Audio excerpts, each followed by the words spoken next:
That's a $200,000 car, man. You want to tell me whose keys you're holding? Registration says out of state. You sure this is yours? I already told you, it's mine. You understand why that sounds a little unlikely? Sounds like a problem you got, not me. All right, go ahead and turn around for me. Put your hands behind your back. Seriously? Let's go. Turn around. For Officer Ray Sauter, the math didn't add up. A young black man in sweatpants plus a $200,000 Ferrari equaled a crime.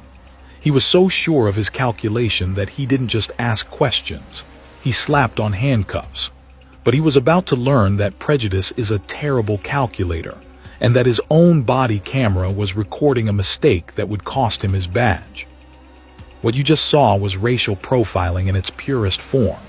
An officer who simply couldn't believe what he was seeing. You saw the confrontation.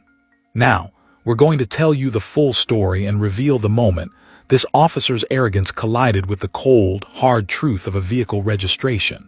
If you believe success shouldn't be a crime, hit that subscribe button and tell us in the comments what you would do if a cop questioned your own car. Let's rewind to where this story really begins, not at a gas station in Florida, but in a cramped apartment in Detroit 15 years earlier, where a 19-year-old kid named Marcus Cole sat at a second-hand desk, teaching himself to code by the glow of a laptop screen that flickered whenever the power cable shifted. Marcus grew up in a neighborhood where dreams were luxuries most people couldn't afford, where the sounds of sirens were more common than birdsong, and where the most successful people anyone knew were the ones who made it out and never looked back. But Marcus had a different kind of ambition. He didn't just want to escape, he wanted to build something. He spent 2 years working the night shift at a warehouse, his hands moving automatically through the motions of sorting packages while his mind worked through problems in Python and JavaScript.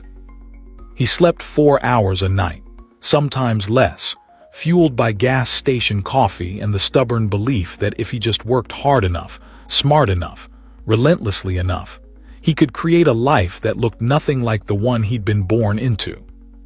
By 23, he'd launched his first app, a scheduling tool for hourly workers that solved a problem he'd lived personally. It wasn't a billion-dollar idea, but it was solid, useful, and most importantly, profitable. He sold that company 2 years later for enough money to start thinking bigger.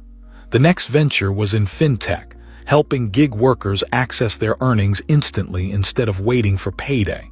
That one caught fire. Within 3 years, Marcus had gone from night shift warehouse worker to self-made millionaire, his company acquired by a larger platform in a deal that made tech blogs and created a bank account balance he still sometimes had to check twice to believe was real. Marcus Cole at 34 was exactly what America claimed to celebrate. A bootstrap success story, a kid who'd made it against the odds through intelligence and grinding work. He diversified into investments, advising startups, building wealth not just for himself but for his family, for the community he'd come from, setting up scholarship funds and mentorship programs because he remembered what it felt like to code in the dark with no one to ask for help.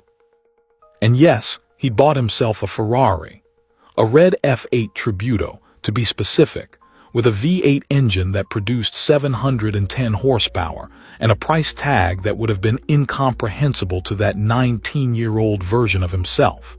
It wasn't about showing off, though he'd be lying if he said there wasn't some satisfaction in it.